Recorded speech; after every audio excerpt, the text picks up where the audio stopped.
Thank you. Hello, everybody. This is Oakwalker, and I'm here with Stronghorse, and we are Earth Medicine for the Soul. We're working on our 29th episode today, minus one that kind of got foobarred. But we were talking last time, as we went back through the archives, we were talking about becoming, because there's a whole lot of talk going on about the shift that we're in the middle of. And a lot of people see that as just like massive chaos. And everybody seems to be aware that everything is changing, that the old rules don't seem to apply anymore. There's a whole lot of reasons for that, and there's a whole lot going on. But I want to talk about why that's nothing to be afraid of. Sounds good. Yeah. Um, yeah, the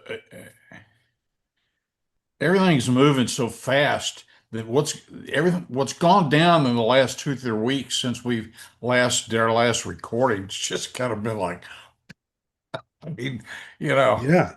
it's almost, I mean, it's hard to like wrap your head around it. I mean, Uh-huh. literally, it just, I mean, it's borderline science fiction, I mean, it really is, but it just seems to be um, becoming manifest. I mean, it seems to be the like it's starting to really happen, and I think like on becoming, when you said that, the first thing that came to my mind is that I remember going to several different seminars where they were talking about how to become a human being. They were going to becoming human beings. What Uh-huh. does that mean? What is a human being? And and I really think that's really relevant. Because I mean the complexity that the human being is from a spiritual standpoint is mind-boggling. I mean, it's just mind-boggling. Yeah. If you say, hey, if it's true, we've been made in the image of God, or like we said before, that we're all fractals of God, Hmm. then um, I mean, we haven't even scratched the surface, man. Oh, yeah. It's an infinite thing. It's Yeah, so beautiful. But what sprung to my mind then, because you use that term human being, and being is both a noun and a verb. It's a human being is an entity that is being in the universe. And that being verb is a very profound thought. It's a really big deal because you have to be in the present. You have to be um, authentic. You can't be performative, playing a bunch of mental games and mind games with yourself. You know, it doesn't matter if you're a gangster or a, deacon. What matters is that you know where you are in the universe and you are there and you are comfortable with it. And that's, I think, the essence of being a human being or getting, that's not the essence. But it's getting down there, it's pointing you yeah, in the right yeah. direction. Yeah, no, absolutely. Well, and like you said before about, we want to talk about not being afraid of what's coming, and that's a big deal, man. That's a big, huge topic because um, we're in the place of the old systems breaking down and Hmm. going away and being replaced with new systems. And so, which means that a lot of us are going to have to relearn a lot. I mean, Yeah. a and that's a tricky deal, man. It really is, particularly when you have so many people that have invested their identity in these old systems, Uh-huh. and so all of a sudden, think I mean if half of the stuff they're talking about is true around this Atlas 31I, whatever it is, Yeah. then there's scientists who are just like walking into walls, man. Yeah. They don't know what to do with You know, I mean, it. they're like, what? Yeah. I mean, they're really having to just, I mean, I don't know. Again, I don't know how much of it's true, how much of it's AI. That's another topic we could get into, but Yeah, it's down the road. yeah, I mean, it just seems that, I mean, with all of this stuff going on, the key is authenticity, and I'm still trying to wrap my head around that. I really am. Where are you at with that? Where am I at with authenticity? I Yeah. have moments of glory. Well, talk Um, about it. I mean, like, what is it? I mean, if somebody comes to you and they're seeking counseling or whatever, and they're saying, what exactly do you mean by being authentic? What do you tell them? um, thank God no one's ever come to me with that question. What I would have to say is that authenticity is the shedding of those things that you've been told to be. Okay, that's the first thing. So it goes along with, I guess I'm just going to have to go into here's what happened when I learned to meditate. Um, Seriously, the first thing I learned to do was take that journey from my head down to my heart. I visualized and I didn't project this visualization. I got to the my heart and there was a door there. I didn't create the door, I didn't make the door. I discovered a door there. And the door is surrounded by uh light, like light is coming around the seams of the door. And then so I've naturally, because I am Oakwalker, I opened the door. What's in here? And Hmm. what was in there was a a being that looked more like a flame than a person. This was my soul flame, and I knew it immediately. When I looked at it, I knew that that was the core center of myself, that this was a being that didn't need an identity. It just was. It was the light within me. And there, once I can, and so the first thing I did naturally was to embrace that being. And from then on, whenever I went to the center to do my grounding and do the center grounding that attaches me like a light string from the stars to the center of the earth, this being is the it's with me, and in fact, it is probably what is carrying me to those places. The stars to connect with the light and the ground to connect with the earth. This is the being that's making all that possible. This is my center and core self. This being is there regardless of what I've been told to be. It isn't male, it isn't female. It's not an electronic technician. It's not a guy who babysits troubled boys. It's not a guy who drives a white truck. It's none of that. It's not a liberal or a conservative. It just is. Okay. And this is the authentic part of myself. And it is also the part of myself that is connected to the absolute connection with the creator. So this is how I know when I go and relate to that part of my being, that this is how I know that there are no marginalized creatures in the universe.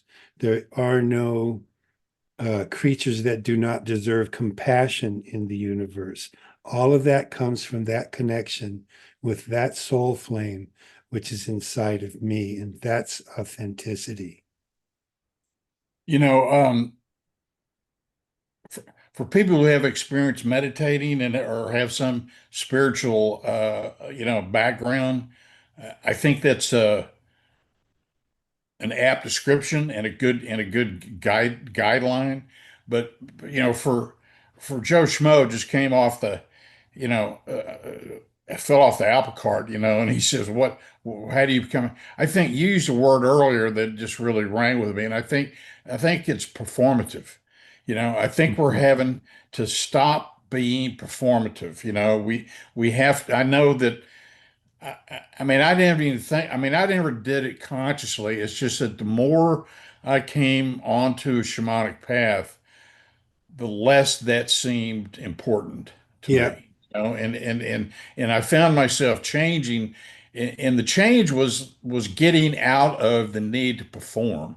I yeah. didn't just refuse to do it anymore because Or it seek was so approval, or trivial and impotent, yeah, and so I think that once you make that step and you stop becoming performative and you become more desirous of being in line with the natural world and the natural progression or the stream of livingness, that yeah, you find yourself being guided in a way that authenticity now becomes substantive. yes, You know what I'm saying? It doesn't, I do. and it's so different from being performative.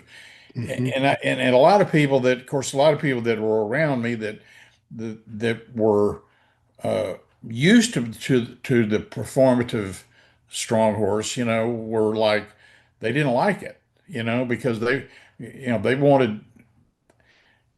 were put off by it, Hmm. and because they had certain expectations of me, and I just had let go of all that, and it didn't bother me doing that. And because for every gain, there's a loss. And so you got to let go of something to have a space to replace it with, and Yeah, authenticity is a huge piece, man. It's yeah. huge. It is. And so that's the very essence of becoming right there, is that what we're becoming is the truth of ourselves. And that's what authenticity, that would be my definition of authenticity. And it's the truth of ourselves beyond our upbringing, beyond our religion, beyond everything that exists in this uh, outer realm, the 3D realm. Um, very little of that is going to lead to authenticity. But what will give you clues on the path that you want is nature. Nature is going to be the one thing that maintains its authenticity, because in a way you could say it really doesn't know any better. It's not egocentric. Right, right. And another defining aspect of it is I think as you become more authentic and as you integrate more authenticity, all of a sudden you find yourself being more conducive to having knowing, Yep. that, and not knowing, oh boy, do I know everything, but just intuitive and intuition, and things that seem to come to you naturally, and they just make a whole lot of sense, and Mhm. you start following them and you start check, and that becomes it almost becomes like a adventure, because you're seeking what it is that you're knowing, and that's it's multi-layered, it just keeps going and going and going. As soon as Yeah. like a lotus, I mean, as soon as one area opens up, it exposes a whole nother area of knowing, and you're like, wow, this is awesome. Yeah. And that Let's word keep intuitive, going, see what else we got, I mean, it's mind blowing. it's a, yeah, it is.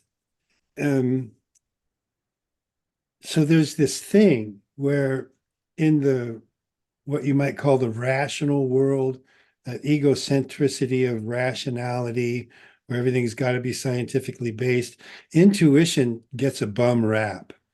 And Right, and I would want to explain to people that your intuition isn't the knowing, but it is a seriously large assistant to knowing if you can just trust it, right? Intuition, people will say, I don't act intuitively. because I have reason.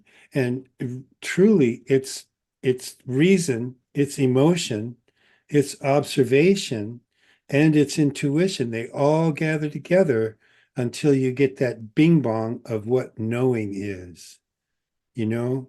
So it's all, and there's the adventure is trying to figure that out. Yeah.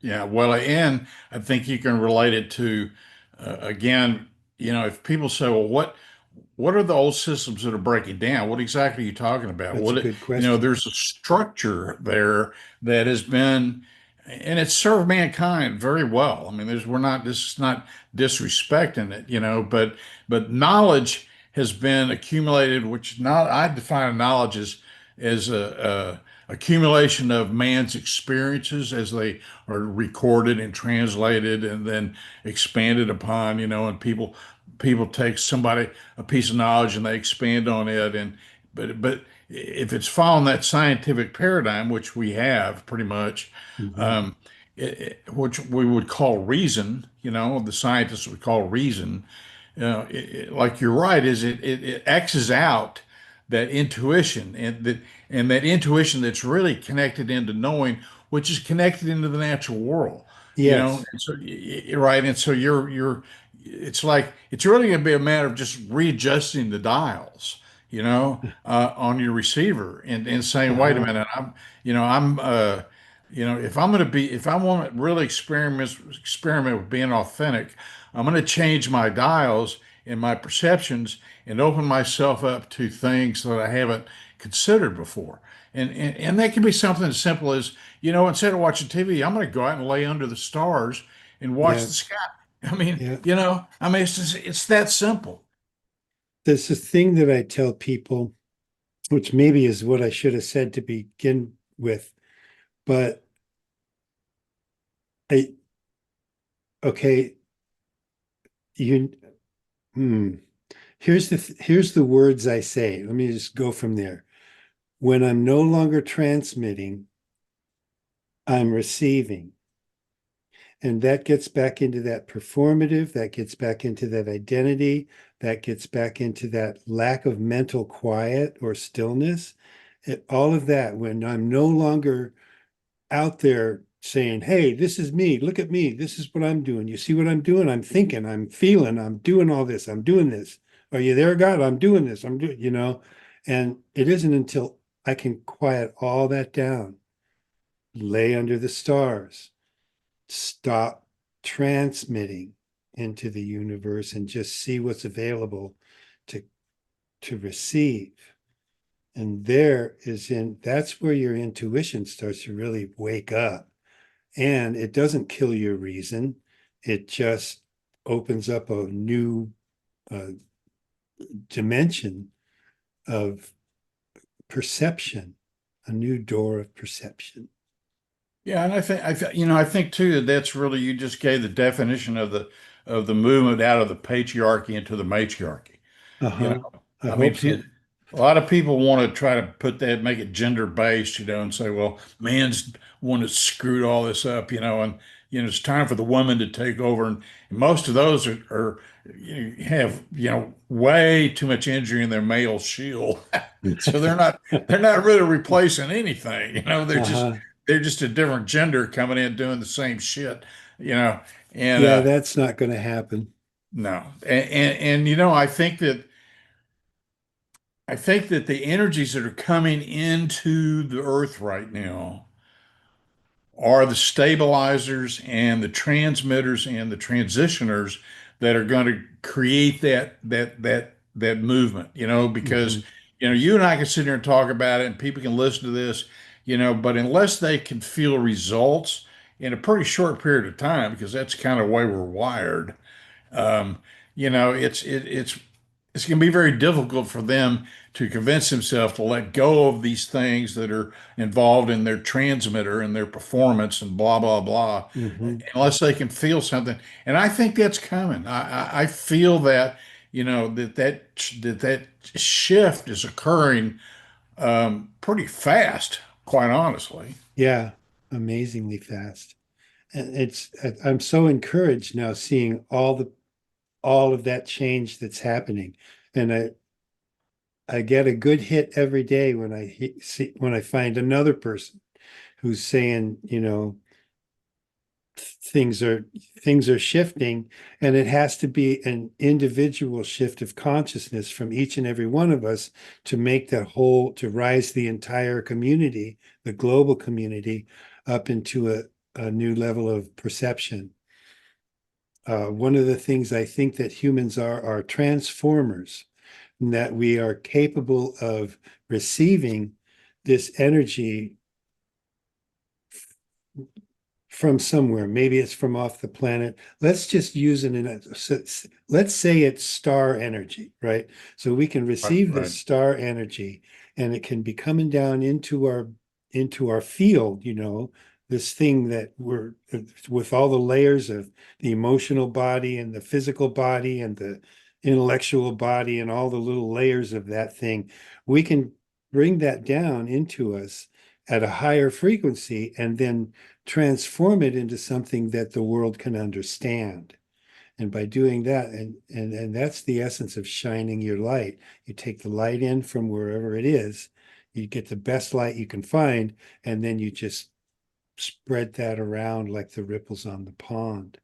I think that's What comes to my mind is that, I mean, that's like when we would do medicine journeys down to Palenque, in Mexico, and we would be, we'd have to go into these different temples, the ones that had been uncovered.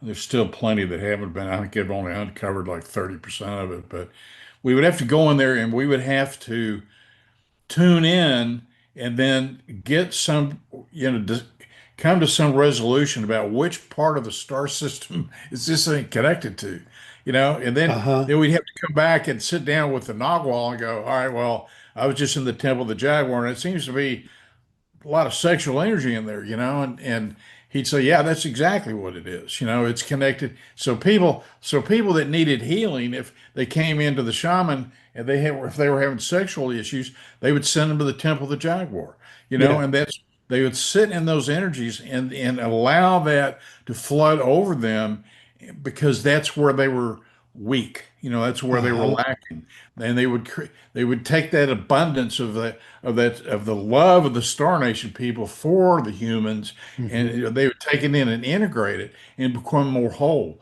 And if that's the greatest science I've ever heard. Right. I mean, you know, and I've never heard Yeah. anything better than that, man. And of course, I experienced it too. Yeah. Which it's one thing to talk about; it's another thing to be sitting in one of those temples, going, "Wow, man, whew, there's something going on here." You know, I mean, Yeah. and I'm so grateful to have had that experience. I mean, it was phenomenal. But I think the point here is that what we're moving into isn't new. No. It's Yeah. not Right.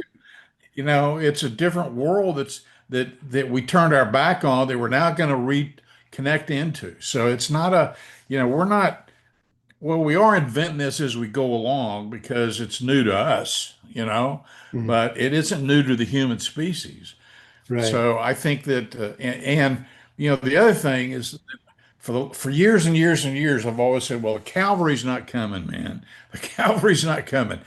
You're on your own. You better get it together. Your success or whatever. Now, I think the cavalry is coming. I hope so. I really do. I mean, and that is so amazingly hopeful. I mean, it Hmm. just is.